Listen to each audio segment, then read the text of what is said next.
কারণ আমরা মোটরসাইকেল দিয়ে এই পাখিটার সাথে আমরা যাব, দেখলাম যে পাখিটা কতটুকু পর্যন্ত যেতে পারে আমাদের সাথে। চলো আমরা ভিডিওটা দেখতে থাকি, ঠিক আছে? আপনারা আমার সাথেই থাকেন। এখন তাকে মোটরসাইকেলে উঠাবো, দেখবো সে আমাদের সাথে কতটুকু যেতে পারে।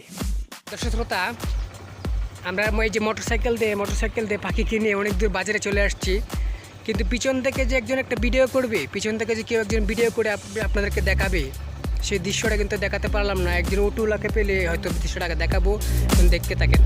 চলেন যাই।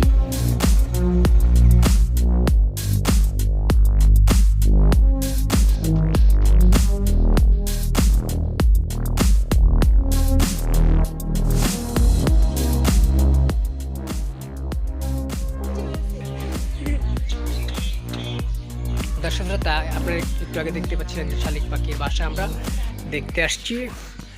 ওই যে করেন দেখেন শালিক পাখির বাসা, আপনাদেরকে আমি জুম করে দেখাচ্ছি। ওই যে করেন দেখতে পাচ্ছেন গর্তটা, ওই গর্তটার মধ্যে শালিক পাখির বাসা বেঁধেছে, ঠিক আছে? ওই গর্ত থেকে কিছুদিন পরেই শালিক পাখির বাচ্চা নেওয়া হবে। 4টা ডিম পড়েছে, 2টা বাচ্চা নেওয়া হবে, 2টা বাচ্চা মাকে দেওয়া হবে। ওই ছেলে একটা বাচ্চা নেবে, রিপাত, আপনারা সবাই ওকে চিনেন, ভিডিওর মধ্যে দেখেছেন। আর ও একটা বাচ্চা নেবে। আর ওই পাখিটা নতুনভাবে 2 বছর হয়েছে, কথা বলা শিখেছে। কারণ আমরা চলে যাচ্ছি, বাসাটাকে পাহাড়া দিয়ে যাচ্ছি, এই নিম গাছের মধ্যে বাসাটা বেঁধেছে। বাচ্চা দিব আমরা ওই যে রিয়াকে। রিয়া অনেকদিন ধরে কান্নাকাটি করছে একটা শালিক পাখির বাচ্চা দেওয়ার জন্য। দেখতে পাচ্ছেন রিয়া, ওকে আমরা একটা শালিক পাখির বাচ্চা দেব। সে মানুষের মতো মানুষ করবে, পড়ালেখা শেখাবে, নিজের সন্তানের মতো মানুষ করবে। আর ওই যে আমি একটা মানুষ করেছি, সারাদিন কথা বলে কিছুক্ষণ পরে মানুষের গালে এমনি গিয়ে চুমা মারে, ঠিক আছে?